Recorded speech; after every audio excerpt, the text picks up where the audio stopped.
ভারতে পর্দায় একের পর এক অন্যায়ের বিরুদ্ধে দাঁড়ানো এক সাহসী নায়ক দক্ষিণী সুপারস্টার থালাপতি বিজয়। কিন্তু এবার থালাপতি বিজয় আর শুধু সিনেমার পর্দায় সীমাবদ্ধ নন, বাস্তব রাজনীতির ময়দানেও নিজের উপস্থিতি জানান দিয়েছেন এই তামিল সুপারস্টার।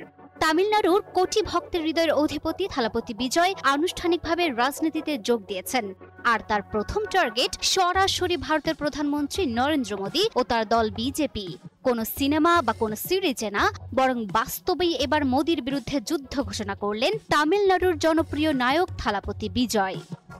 মুসলমানদের ওপর অত্যাচার হলে 15.5 বছরে আমরা দেখেছি যারা দায়িত্বে ছিল এরা করা দূরের কথা, কিছু করলে বলতো ওটা ভারতের ইস্যু, বাংলাদেশে ওটা নিয়ে কিছু করা যাবে না। এ কথা বলেছিল অবৈধ একজন আইজিপি, কি নাম, বেনজির, একটু সন্ধি বিচ্ছেদ করেন, বেনজির। ওর নজির পৃথিবীতে আর নেই। এই অবৈধ সরকারকে টিকিয়ে রাখার জন্য যারা গুরুত্বপূর্ণ ভূমিকা পালন করেছিল, এই বেনজির তার ভেতরে একজন। একটা হারামি, একটা কোলাঙ্গার মানুষ, এর জন্মের মনে হয় ঠিক নেই। এই আলেমদেরকে যেভাবে গালি দিত, মুসলমানদেরকে যেভাবে হুমকি দিত, এটা তো দেওয়া সম্ভব শুধু যারও সন্তানদের দ্বারা। এখনো পর্যন্ত অনেকে যারা আলেমদেরকে গালি দেন, আলেমদেরকে উলট পালট কথা বলেন, আপনি পেছনে হাত দিয়ে দেখবেন আপনার ওইগুলো ঠিক আছে কিনা। কারণ আলেমরা কি বাবার কথা বলে? সবচাইতে বেশি ভয় পৃথিবীতে করে আল্লাহকে আলেমরা। ইন্নামা ইয়াখশাল্লাহা মিন ইবাদিহিল উলামা ইন্নাল্লাহা আজিজুন গফুর। সূরা ফাতিরের 28 নম্বর আয়াতে আছে, এই পৃথিবীতে যত আল্লাহর বান্দা আছে সবচাইতে বেশি ভয় আল্লাহকে করে এই বান্দাদের ভেতরে আলেমরা। কারা আলেম? কারা? আমানা যুলামু মিম্মান কাতামা শাহাদাতান ইনদাহু মিনাল্লাহ।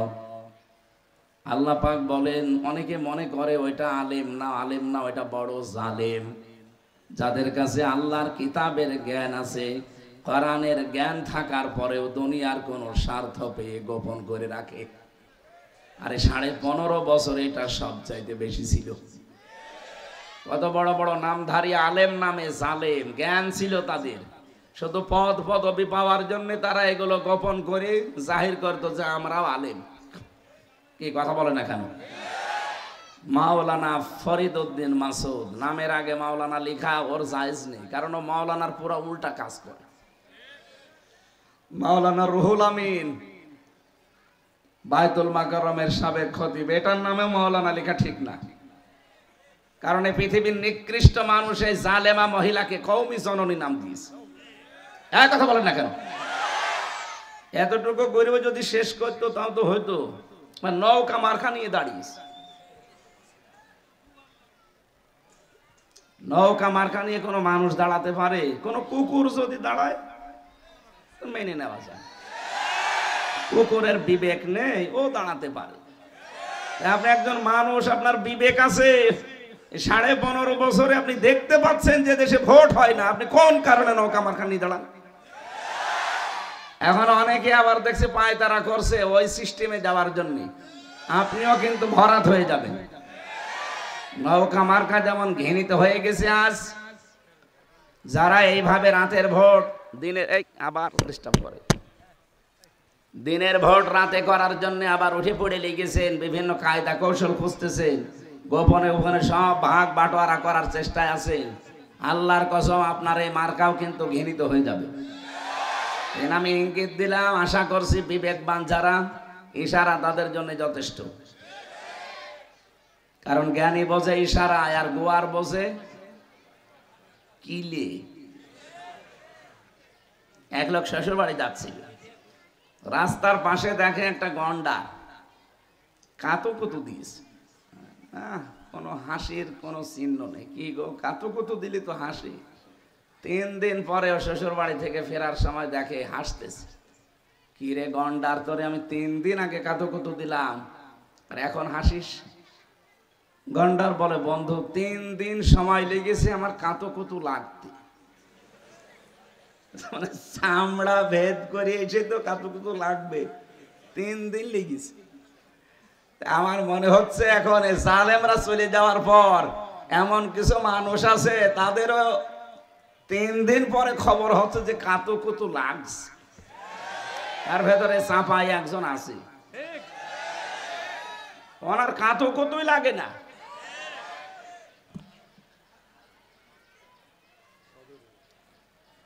সুতরাং আপনারা সাবধান হবেন, যতই জনপ্রিয় হন না কেন এই পৃথিবীতে মানবতার বিপক্ষে গেলে আল্লাহ রাব্বুল আলামিন নিজে তাকে আর ছাড়েন না। আমরা বহু ইতিহাস পড়েছি, ফেরাউনের, নমরুদের, সাদ্দাদের, এরা সব মানবতার বিরুদ্ধে ছিল। এই 15.5 বছরে লেডি ফেরাউন এইটাও মানবতার বিরুদ্ধে ছিল। এই জন্য আল্লাহ একটু ছাড় দিয়েছিলেন ফেরাউনের মতো, নমরুদের মতো, কিছু ছেড়ে দেননি।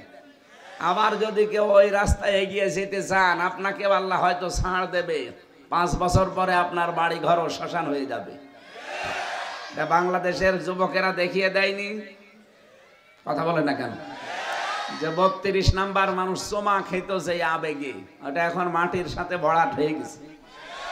ও এত আবেগওয়ালা মানুষ, একজনও তো সামনে যেয়ে দাঁড়ালেন না এটা আমি ভাঙতে দেব না। কারণ ওই সময় নাজিল হয়েছিল আযাবুল বুলডোজার। ওটার নাম কি? আযাবুল বুলডোজার। কেন নাজিল হয়েছিল জানেন? সূরা নমলে আছে। এখন যদি বলেন 32 নাম্বার ধানমন্ডি, এইটা কি সূরা নমলে আছে? হ্যাঁ আছে।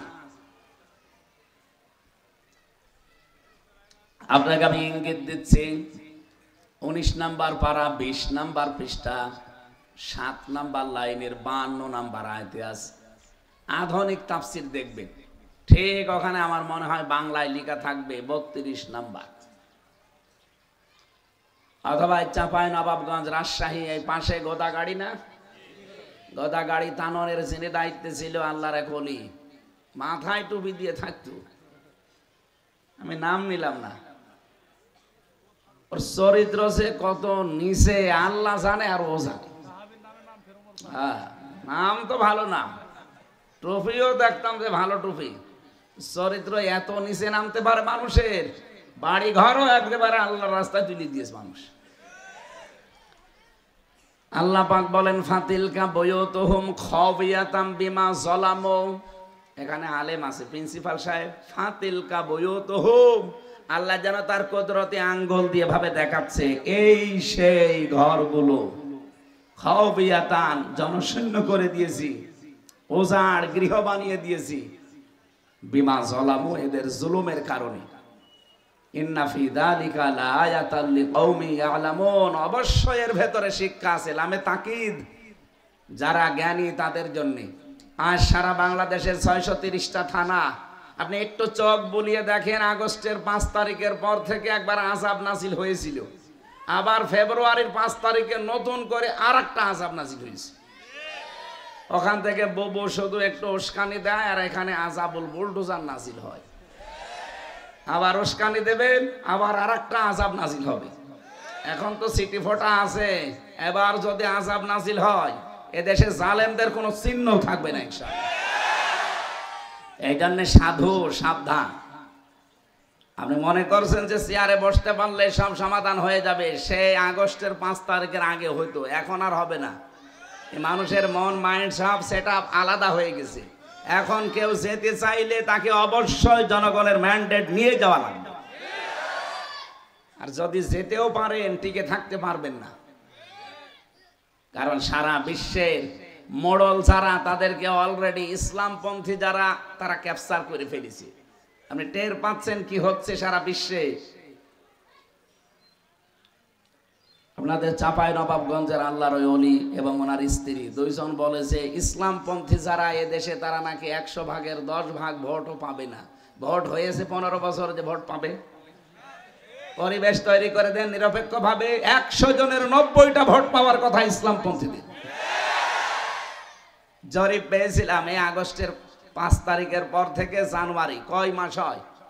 August, September, October, November, December, মাত্র 5 মাস। 5 মাসেরও 5 দিন কম, কারণ আগস্টের 5 থেকে শুরু হয়েছে, আর জানুয়ারির 1 তারিখের রিপোর্ট ছিল বাংলাদেশে ইসলামপন্থী যারা, তাদের এখন রায়, ভোট, সমর্থন 100 জনের 66 জন। আর এর বাইরে যারা আছে তাদের পার্সেন্টেজ একেবারেই কম। আপনারা মানুষকে ধোঁকা দিয়ে বোকা বানাবেন, এটা কি সেই আয়ামে জাহিলিয়াত বা আওয়ামে জাহিলিয়াত পেয়েছেন? মানুষ এখন সব সচেতন হয়ে গেছে। এই কথা বলেন না কেন? এই জন্য ওরা জানে যে আমাদের অবস্থান কোন জায়গায়। এই জন্য ধোঁকা দিয়ে বোকা বানিয়ে একটু চিল্লিয়ে পাল্লিয়ে মানুষকে যতটুকু একটু বাগে রাখা যায় এই চেষ্টায় আছে। কিন্তু মানুষ এখন আর ওই পাগল নেই, অত পাগল কলিমউদ্দিন না। ও আমার ড্রাইভারের নাম আবার কলিমউদ্দিন, ও আবার মনে করে না হুজুর আমারে ডাকছে।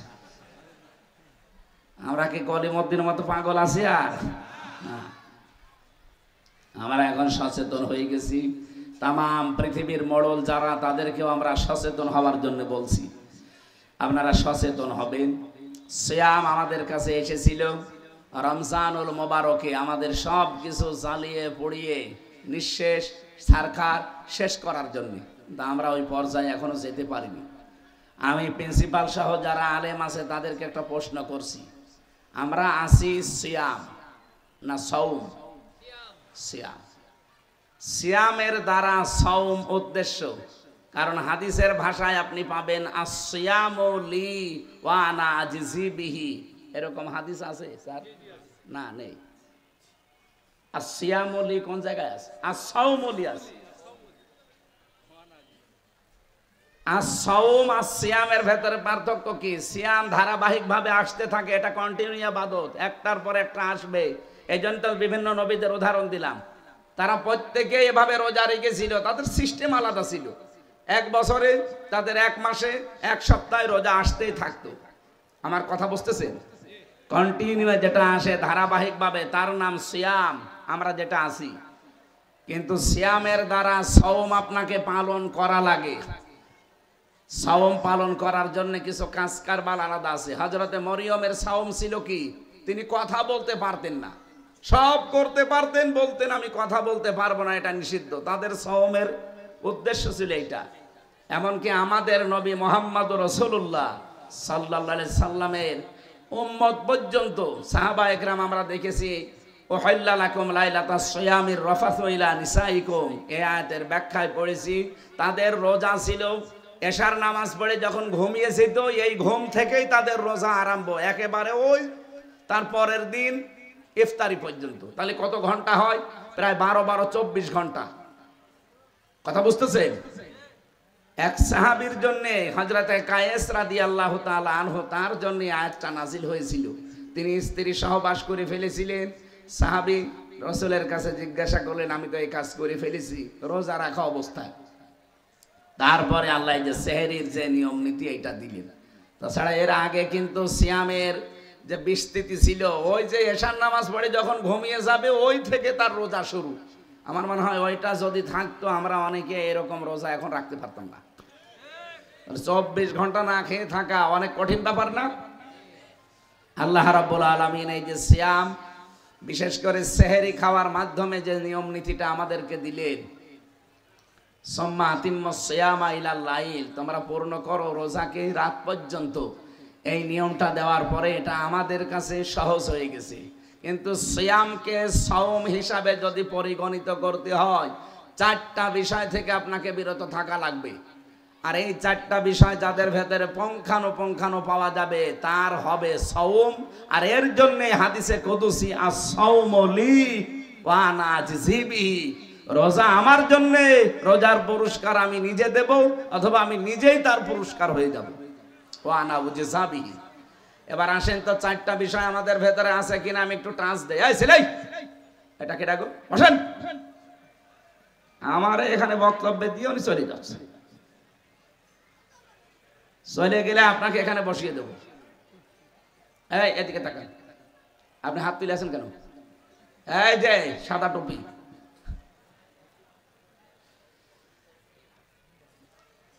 আমার ভাইরা, ইসলামী শরীয়তে আমরা দেখেছি সওম বলা হয় 4টা জিনিস থেকে বিরত থাকার নাম। 1 নম্বরে খাবার, 2 নম্বরে পানীয়, 3 নম্বরে স্ত্রী সম্ভোগ, 4 নম্বরে সমস্ত হারাম কাজ থেকে আপনাকে বেঁচে থাকা লাগবে। এই 4টা কাজ যারা পরিপূর্ণ করে আদায় করতে পারবে এদেরটা হবে সওম। এই সওম যদি আপনি পালন করতে পারেন আপনার পুরস্কার আল্লাহ নিজে দান করবেন, অথবা আল্লাহ নিজে আপনার জন্য পুরস্কার হয়ে যাবেন। বলেন সুবহানাল্লাহ। এই রমজান পালন করে এই সিয়াম, এই সওম, এই উদ্দেশ্যে যেটা আল্লাহ দিলেন লাআল্লাকুম তাত্তাকুন, যেন তোমরা তাকওয়াবান হতে পারো। কি এটা? হুদাল্লিল মুত্তাকিন আমরা কোরআনে দেখেছি। হুদাল্লিল, আল্লাহ রাব্বুল আলামিন বলেন আমি কোরআনে কারীম দিয়েছি মুত্তাকিদের হেদায়েত দেওয়ার জন্য। যারা মুত্তাকি হবে তাদেরকে কোরআন পথ দেখাবে। এখানে হুদান শব্দটা হাদিন ইসমে ফাইল থেকে এ ফায়দা দেয় কি? কোরআনে কারীমকে আল্লাহ এমন ক্ষমতা দিয়ে পৃথিবীতে পাঠিয়েছে, আল্লাহ পাক যদি নবী নাও পাঠাতেন, শুধু কোরআন পাঠাতেন, তাও কোরআনের এমন ক্ষমতা ছিল যে মানুষকে কোরআন পথ দেখিয়ে জান্নাতে নিয়ে যেতে পারতো বা পারবে। সে ক্ষমতা কোরআনের নেই?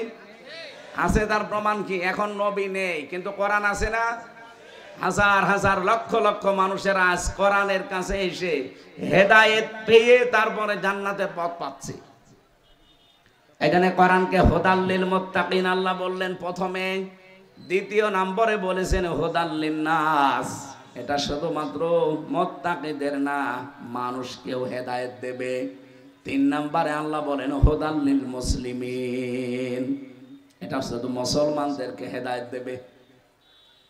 যারা একটু জ্ঞান রাখেন, লেখাপড়া করার অভ্যাস আছে, তাদেরকে বলছি আল্লাহর কথা কিন্তু 3 রকম হয়ে গেছে অলরেডি। একে প্রথমে বললেন আমি হেদায়েত দিতে পারি কোরআন দিয়ে মুত্তাকিদের। দ্বিতীয় বললেন হুদাল্লিন নাস, এটা মানুষকে হেদায়েত দেওয়ার জন্য পাঠালাম। 3 নম্বরে বললেন আমি মুসলমানদেরকে হেদায়েত দিতে পাঠালাম। বলেন তো আল্লাহর কোন কথাটা আপনি নিতে পারেন? 3 রকম হয়ে যাচ্ছে। অথচ কোরআনে কারিমে আল্লাহ নিজেই জানিয়েছেন আলাউ কানা মিন ইনদি গায়রিল্লাহি লাওয়াজাদু ফীহি ইখতিলাফান কাসীরা।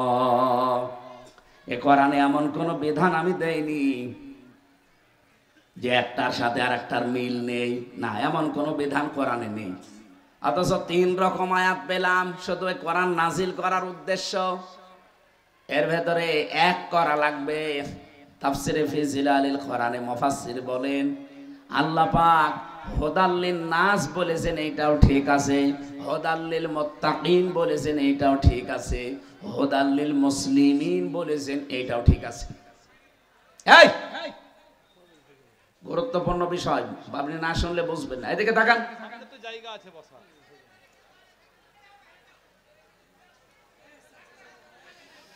আমার মুসলমান ভাইরা, কোরআনে কারীম থেকে হেদায়েত পাওয়ার জন্য, উপকার পাওয়ার জন্য এই পৃথিবীর মানুষেরা যতটুকু পাবে তার চাইতে বেশি পাবে মুসলিমরা, তার চাইতে বেশি পাবে কোরআন থেকে উপকার, হেদায়েত মুত্তাকিরা। আমার কথা বোঝা গেছে? কোরআনে কারীম আল্লাহ নাজিল করেছেন তামাম পৃথিবীর জন্য, হ্যাঁ এটা ঠিক আছে। কিন্তু সব মানুষ কোরআন থেকে হেদায়েত পাওয়া যতটুকু না সম্ভব, যতটুকু না উপকার পাওয়া সম্ভব, তার চাইতে বেশি উপকার পাওয়া সম্ভব হচ্ছে মুসলিমদের। এই মুসলিমদের চাইতে বেশি উপকার, বেশি কল্যাণ, বেশি হেদায়েত পাওয়ার জন্য সবচাইতে বেশি যারা পাবে তারা হচ্ছে মুত্তাকি। আমরা দেখি মুত্তাকিরা কোরআন থেকে পুঙ্খানুপুঙ্খানু হেদায়েত নিয়ে চলতে পারে যদি মুত্তাকি লোকটা হতে পারে। 2 নম্বরে মুসলমানেরাও কিছু না কিছু উপকার পায়। 3 নম্বরে তামাম পৃথিবীর যে হুদাল্লিন নাস দিয়েছেন, তামাম দুনিয়ার সবাই কম বেশি পায়। আমরা পৃথিবীর অন্যান্য রাষ্ট্রের দিকে তাকালে দেখি ইহুদিরা, খ্রিস্টানেরা, বৌদ্ধরা, মুশরিকরা, মাজুসিরা, সাবিয়ারা, এরাও কোরআন থেকে কিছু না কিছু উপকার পায়। এটা দুনিয়ায় শেষ। ওরা কিন্তু কোরআন থেকে বিবাহের এই যে নিয়মটা কোরআন থেকেই নিয়েছে, এজন্য তাদের উপকারও হয়। বিবাহ যদি না থাকে তাদের পরিবার, সমাজ এবং রাষ্ট্র ব্যবস্থা ভেঙে পড়বে। এই জন্য ওই মানুষগুলো কোরআন থেকে অন্য কিছু না নিলেও বিবাহটা নিয়েছে। এই কারণে যদিও কোরআনের নিয়ম দিয়ে তাদের বিয়ে হয় না, তাদের নিয়ম মতোই বিয়ে করে, কিন্তু বিয়েটা কার সুন্নাহ?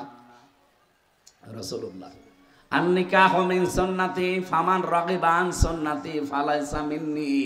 বিবাহ করা আমার সুন্নাহ, কেউ যদি আমার সুন্নাত থেকে মুখ ফিরিয়ে নেয়, আমি আল্লাহর নবী বলছি, সে আমার উম্মতের ভেতরে আর থাকে না।